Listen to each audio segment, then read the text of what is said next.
para você. Seja bem-vindo, seja bem-vinda. Programa Olhares no Ar, ao vivo para toda Santa Catarina. Gente, nessa semana, os temas das entrevistas estão relacionados com a experiência de ser mãe e de ser pai pela primeira vez. Os chamados papais e mamães de primeira viagem que vivem a transformação, a magia e, claro, todas as dúvidas dessa nova fase.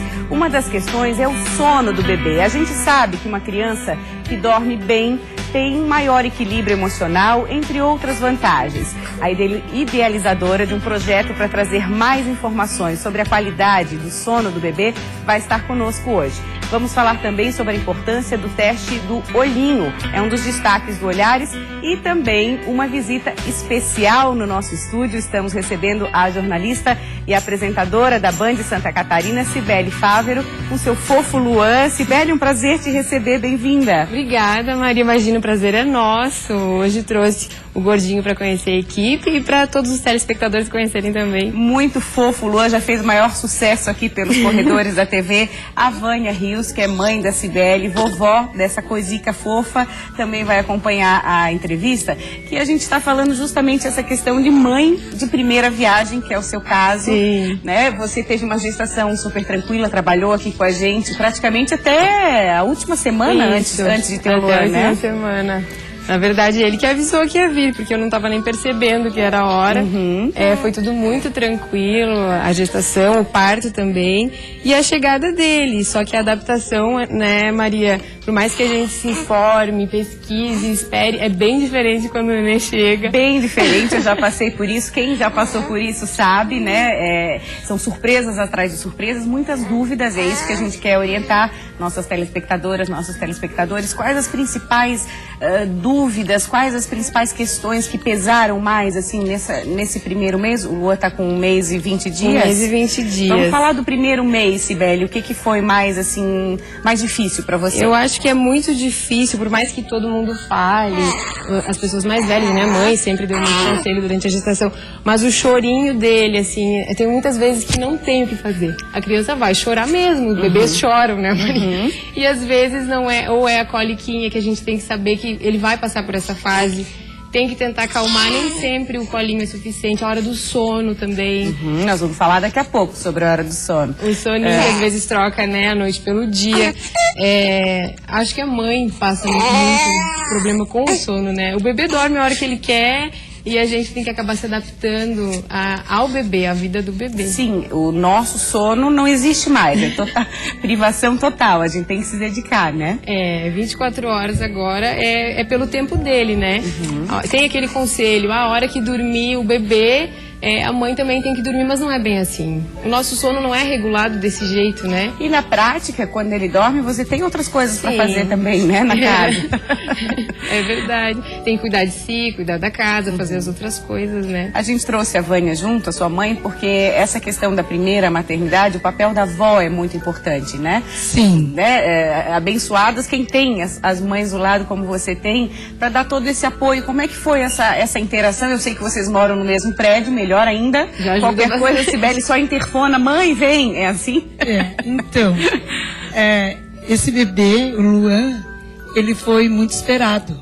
Nós, ela há anos casada, e a gente sempre, filha, quando vai nascer quando vai chegar o bebê. Era uma pressão. Então, a família toda, normal, sabe? Aí ele chegou, um presente de Deus, uma surpresa para nós, né? Maravilhoso. E a adaptação, a maneira de educar e de cuidar, de ensinar ela, durante toda a gravidez, eu junto com ela sempre, acompanhando ela, né, só no horário que ela estava trabalhando, mas eu já sempre esperando ela, quando ela chegava do trabalho, eu já estava lá na casa dela, guardando ela, né, desde a para gravidez, orientar ela, conversar com ela, passar segurança para ela, mas ela me surpreendeu como mãezinha da primeira viagem. Porque é incrível, assim, eu só junto com ela e observando, e ela sozinha, sabe? No momento ali, eu olhando e ela mudando, dando banho nele, sabe? Incrível como ela me surpreendeu. E eu tô sempre com ela, né? Sempre junto com ela, do lado dela.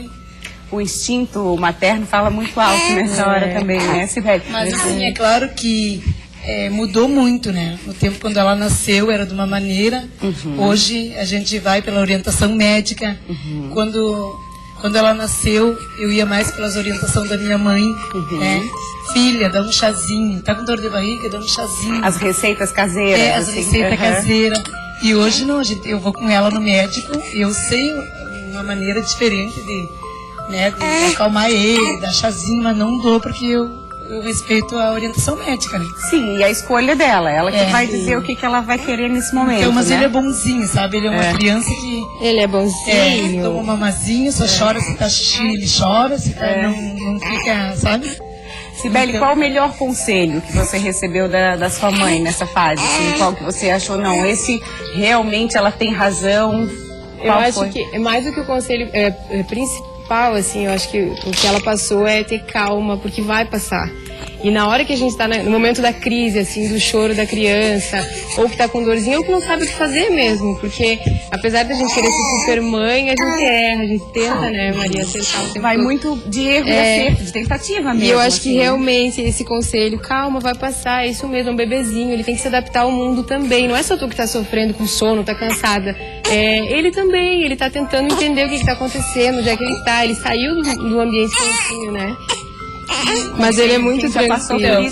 Conselho de quem já passou por isso. O que eu acho assim, que é o mais importante nessa fase, né, que como ele é recém-nascido, é as mães que puderem, sabe, orientar, ficar do lado da filha, apoiar, porque a filha precisa, ser sabe, alguém, assim, né? Daquela proteção, sabe, materna, aquele carinho, passar aquela segurança, sabe, mãe, né, como mãe. Então eu tô ali o tempo todo, né? Eu quase mudei de casa que eu tô com ela, né? Direto. Já tá no mesmo prédio, Vânia. Já é Se uma a avó vai, eu já chamo de novo.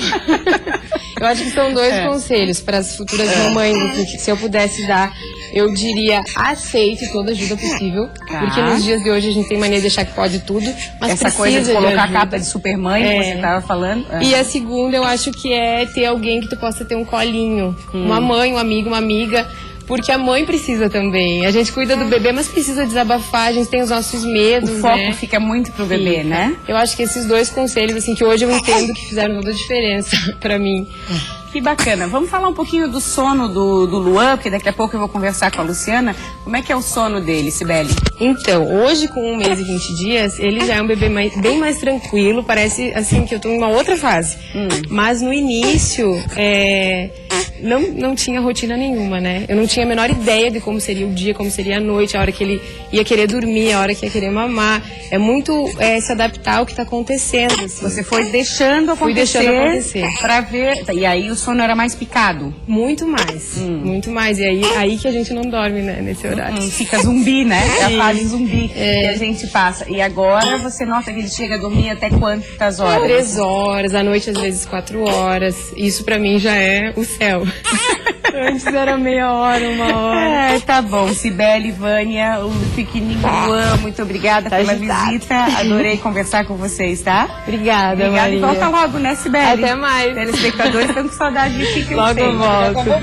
E a avó vai ficar cuidando pra Sibeli poder voltar ao trabalho. Isso aí. Tudo bom, Luciana? Bem-vinda a Olhares. Um prazer te receber, tudo bom? Obrigada, Maria Paula, eu que agradeço. Eu vi que você estava super atenta ali, prestando atenção à entrevista com a Sibeli, e eu quero falar justamente, começar por a questão do sono, né? Você que é psicóloga, tem um projeto visando aí a qualidade do sono do bebê. É normal essa dúvida, essa angústia da Sibeli, essa coisa do bebê recém-nascido dormir picadinho? O correto é deixar acontecer, ou a gente pode já, desde que ele chega em casa, a gente já pode interferir na rotina do sono? Então, Maria Paula, é interessante porque esse nosso projeto do sono do bebê, ele surgiu justamente em função dessa demanda grande que nós temos de pacientes e até de amigas, mães, né? Que tem essa mesma dúvida e passam por essa mesma situação, né? O interessante é que a gente vá treinando o bebê desde que ele chega em casa. A partir do momento que ele chega em casa, a gente vai instalar uma rotina para esse pequeno, né? Uma rotina de sono. E essa rotina de sono, ela inclui definir, por exemplo, o padrão noite e dia. que é o ritmo circadiano que todos nós temos. Então o bebezinho, ele precisa saber que a partir do momento que escureceu, é a hora de ele dormir. E como é que a gente faz isso? A gente leva ele pro quarto, Maria, a gente deixa o mínimo de luz possível acesa, tá? A gente vai deixar esse ambiente escuro, preparado para esse bebê dormir. Durante o dia, a gente faz o contrário, o bebê vai dormir na luz e vai dormir com estímulos. Então é importante que tenha estímulos, tenha o som da televisão, tenha o barulho da rua, né? Ele vai ficar exposto à claridade durante o dia. Porque é interessante você falar isso, porque eu já vi durante o dia, a mãe coloca no quartinho, fecha toda a cortina, aí parece noite, né? Parece noite, aí esse bebê começa a ficar confuso, né? Então, porque quando ele é muito pequeno, normalmente ali nas primeiras 2 semanas, ele já tem capacidade de compreensão desse ritmo. Né? Então, o que a gente precisa fazer é ensinar que tem diferença da noite para o dia. Tá. E a rotina, ela se estende para tudo. Para a hora da mamada dele, para a hora em que ele vai fazer o passeio, entende? Então, assim, é importante que ele mantenha uma rotina independente de um relógio, né? Tá. De uma hora cronológica, Tá. mas que tenha uma sequência. Entendi, que aí isso vai se desenvolvendo Naturalmente. Vai caindo no automático, como a Exatamente. gente diz. Tá, Lu, deixa eu perguntar mais algumas dúvidas, assim, que a gente sabe que são de todas as mamães de primeira viagem e papais. A questão de pegar no colo, né? Você tem filho pequeno de 6 anos, e eu já tive a minha, a Cibele estava contando que chega uma hora, a criança tá ali chorando, e aí a gente pega no colo e dorme no colo. Até que ponto é saudável, é recomendado essa questão de dormir no colo? Então, eu acho isso tão polêmico, né? E ao mesmo tempo tão cruel, porque nós mães temos essa necessidade de ficar grudadinho, né? Dar um cheirinho. Não adormeça no colo. Porque a partir do momento que ela adormecer no colo, ela vai entender que é no colo que ela precisa estar a hora que ela acordar. E imagina se você dorme, pega no sono aqui nessa sala e de repente você desperta e você está num outro país. Você está na China. Leva um susto. Você leva um susto. Um susto. Onde é que eu vim parar? Isso, então, essa é a reação que o bebê vai ter quando ele adormece no colo e de repente ele desperta no berço, ou no carrinho, ou na cama. Ele vai levar o susto. Então, o bebê precisa adormecer no lugar aonde ele vai dormir. Seja a sonequinha da tarde, seja o soninho da noite. E aí vale a mesma regra para dormir na cama dos pais? A regra da cama dos pais. Enfim, né? O que eu acho importante? Eu acho importante que os pais fiquem confortáveis, né? Pro bebê, sabe-se que, e aí os pediatras podem responder melhor que eu, que nas primeiras semanas, nos primeiros meses, existe um risco de uma morte súbita desse bebê, né? Sim. E ele dormindo no meio dos pais, a chance de sufocamento e de esmagamento dessa criança é muito grande, né? Pelos próprios pais que se movimentam com o travesseiro. Exatamente. Sim. Então essa criança, e ela não reage, né? Então o ideal é que ela não durma na cama dos pais. E ela também precisa ter o espacinho dela, para ela se movimentar, para ela se esticar. A partir do momento que ela está na cama dos pais, ela começa a ficar limitada. Um bercinho no quarto dos pais. Pode Aí ser. Pode. Pode ser um bercinho no quarto dos pais. A criança pode ficar no quarto dela desde que ela nasce. O importante é que os pais fiquem seguros, né? Isso que é o mais importante. E essa questão do sono tem muita, como eu falei ali na entrevista anterior, questão de receitas caseiras, né? Um chazinho disso, uma chupeta disso, uma musiquinha. Vale usar desses artifícios, assim como tentativas para ver se acalma o bebê? Tudo é sempre válido.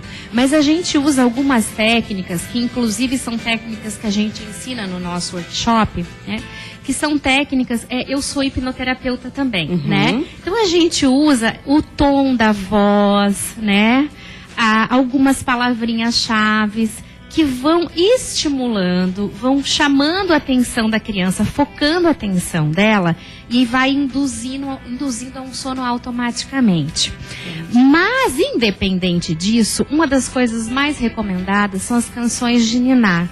principalmente pela mãe, pelo pai ou pelo cuidador da criança. Numa voz bem suave. Bem suave, num ritmo bem lento e de preferência as mesmas músicas sempre.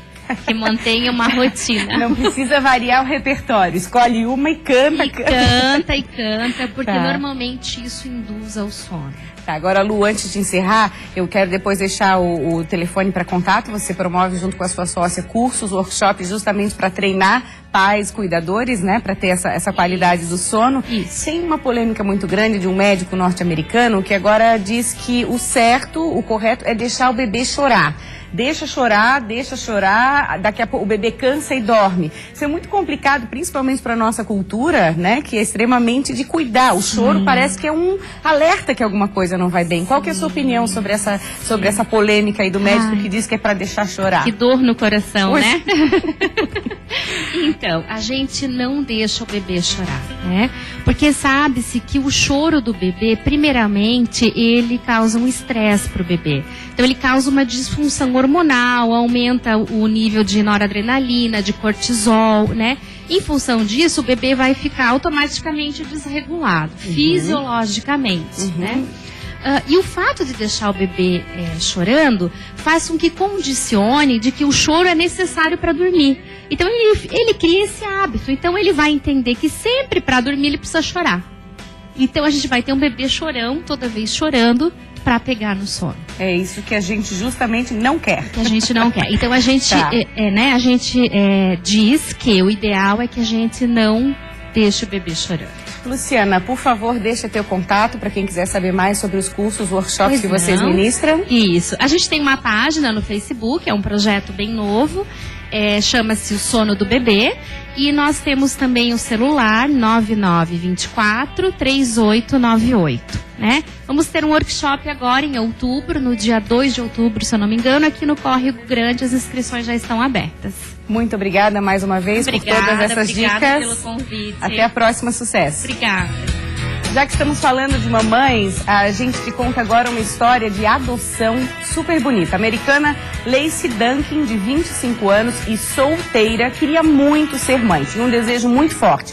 Por isso entrou em contato com o órgão responsável por adoção na Califórnia, onde ela mora. 2 meses depois, Lacey recebeu uma ligação. Era uma sugestão para adotar não uma criança apenas, mas 4 irmãs. 1 ano depois, surgiu a 5ª irmã. E mais, gente, a mãe biológica estava grávida. Seria a 6ª irmã. Lacey não teve dúvidas. Adotou as 6 crianças, todas meninas. 3 anos após a adoção, essa mamãe se confessa muito feliz. Olha a turma aí.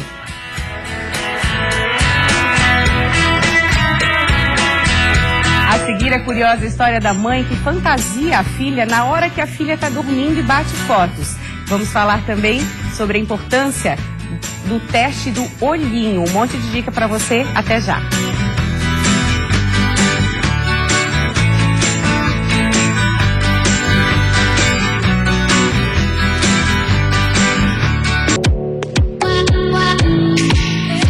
Uma hora e 33 minutos agora, estamos de volta para te mostrar uma fofura, gente. Uma mãe super apaixonada pela filha não parava de olhar a bebezinha enquanto ela dormia. Aquela hora do sono tranquilo, a gente fica mesmo, né, apaixonada, olhando com aquele olhar de carinho. Foi aí que a mamãe teve uma ideia, fantasiar a pequena Joy de personagens infantis e de filmes e séries para bater fotos, justo na hora do soninho.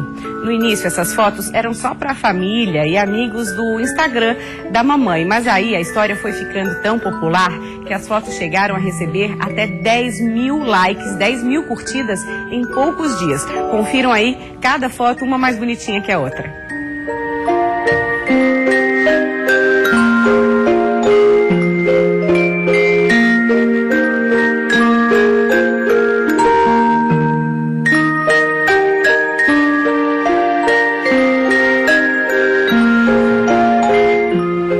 a bebezinha nem imagina o que está se passando ali, né? Legal. Deixa eu dar as boas-vindas para Carla Tratsky. Tudo bom, Carla? Um prazer tê-la aqui. Boa tarde. Carla é oftalmologista, veio falar pra gente sobre o teste do olhinho, uma dica super importante aí para papais, mamães de primeira viagem. Qual a importância, Carla, de realizar o teste do olhinho? No caso, a criança quando nasce, né, a gente observa que ela tem um olhar um pouquinho vago, que é normal do desenvolvimento dela. Mas a gente deve ter este exame realizado porque ele nos ajuda a dar uma diretriz caso a gente perceba alguma dificuldade nessa criança. Então, esse teste ele ainda não é uma rotina nas maternidades, algumas sim, outras não.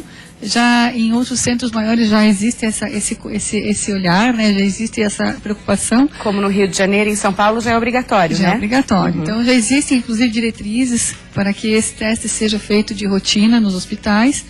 E a gente consegue diagnosticar desde alterações de retina, consegue diagnosticar uma catarata congênita, até inclusive tumores infantis. Esse teste deve ser feito ainda na maternidade, de preferência. Nós estamos falando no recém-nascido mesmo. No recém-nascido. A gente considera que o teste do olhinho possa ser realizado até 4 semanas após o nascimento. Tá. É claro que se o pai ou a mãe percebem algum reflexo diferente no olho, por exemplo, fez uma foto, né? Um olhinho está mais branco, a parte da pupila, que é a famosa menina dos olhos, né? Um lado está mais branquinho, o outro lado está mais escuro, tem que ter um cuidado, porque isso pode ser um indício de que possa ter alguma dificuldade desse olho. Essa questão da foto é interessante, porque aí você está falando, o nome do teste do olhinho também é conhecido como teste do reflexo vermelho. Exatamente. A gente sabe que quando a gente tira a foto, geralmente a pupila fica com aquele tom vermelho, principalmente quando tem o flash, né? Sim. Quando tem o flash.